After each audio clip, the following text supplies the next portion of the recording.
पता नहीं लोग कहां कहां से क्या क्या बातें बना करके शास्त्र का अध्ययन नहीं, परंपरा का अध्ययन नहीं, संस्कृत का अध्ययन नहीं और मन में जो आया सो बोल दिए। कहते हैं कि राधा रानी तो आधुनिक हैं, 200-400 साल पुरानी हैं। वेदों में राधा तत्व के प्रमाण हैं, ऋग्वेद में राधा तत्व के प्रमाण हैं। राधया माधवो देवो माधवे नैव राधिका, यजुर्वेद में भी राधा तत्व के प्रमाण हैं। यजुर्वेद के 7वें अध्याय में उभा वामिंद्राग्नि आहुवध्वा उभा राध सस्सह माधयध्वई। अब हम इनकी व्याख्या नहीं करेंगे, नहीं तो बहुत लंबी वीडियो हो जाएगी। बस आप यही समझें कि सभी वेदों में राधा तत्व के प्रमाण हैं। यदि आप 200-400 वर्ष की बात करते हैं तो उस विषय में भी यदि आप थोड़ा सा विवेक करें, विवेक लगाएं, अपना और परंपरागत कुछ साहित्यिक अध्ययन करें तो आपको समझ में आ जाएगा। एक बहुत अच्छे कवि हुए महाकवि भाष, 3री शताब्दी उनका कालखंड माना जाता है। आज से लगभग 1700 वर्ष पूर्व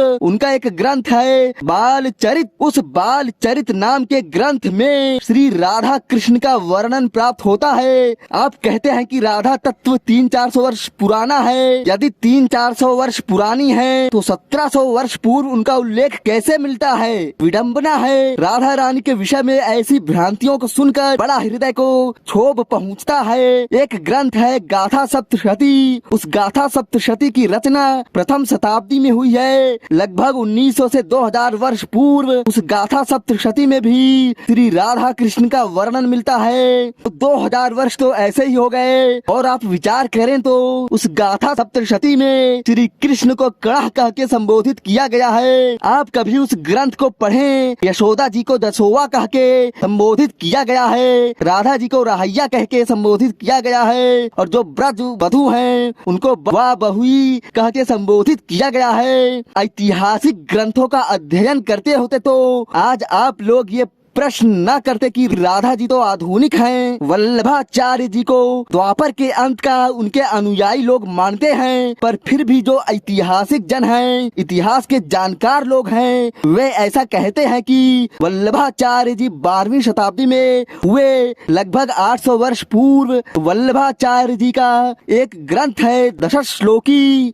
उनकी परंपरा में बड़ा ही प्रसिद्ध ग्रंथ है। उस दशश्लोकी में वृषभानुजा कह के राधा जी का स्पष्ट वर्णन प्राप्त होता है। अंगे तु वामे वृषभानुजाम मुदा। इसी प्रकार से नीति शास्त्र की दृष्टि से पंचतंत्र का ग्रंथ साहित्य के क्षेत्र में बहुत ही प्रसिद्ध है और इसकी रचना 1500 वर्ष पूर्व की मानी जाती है। उस पंचतंत्र नाम के ग्रंथ में भी कृष्ण चरित्र, श्री राधा चरित्र का वर्णन प्राप्त होता है। शुभगे सत्यम अभिहितम भवत्या परम किंतु, राधा नाम से भार्या आदि कहकर इस चरित्र को कहा गया है। अब बताइए, आप पुराणों की बात छोड़िए, वेदों की बात छोड़िए, यदि आप परंपरा का अध्ययन करें तो 2000 वर्षों में जो आचार्य हुए हैं, जो बड़े बड़े विद्वान हुए, उनके ग्रंथ का अध्ययन करते तो आपको राधा तत्व का प्रमाण मिल जाता। पुराणों और वेदों की बात तो बहुत दूर की हो गई। एक वैणी संघार नाम का ग्रंथ है, ये भी 12वीं शताब्दी का माना गया है। इस वैणी संघार नाम के ग्रंथ में कंस द्विशोराधिकाम, यहाँ भी राधा तत्व का वर्णन प्राप्त होता है। ये हमारे किसी अनुयायी के द्वारा लिखे गए ग्रंथ नहीं है, ये वेद व्यास जी के द्वारा लिखे गए ग्रंथ नहीं है, ये विद्वानों के द्वारा लिखे गए ग्रंथ हैं। नहीं तो आप कहेंगे कि वेद व्यास जी तो ऐसे ही पुराण लिखकर चले गए, हम तो उनको प्रमाण ही नहीं मानते। तो क्या ये सारे तत्व आप प्रमाणिक हो जाएंगे क्या? आप ही एक प्रमाणिक उत्पन्न हुए हैं विश्व में। 1000 वर्ष पूर्व कवींद्र वचन समुच्चय नाम के ग्रंथ का प्रणयन हुआ है, जो नेपाल में प्राप्त होता है, भारत में नहीं प्राप्त होता है। कवींद्र वचन समुच्चय, इस ग्रंथ में भी राधा शनैः स्यास्यति कहकर राधा तत्व को अभिहित किया गया है।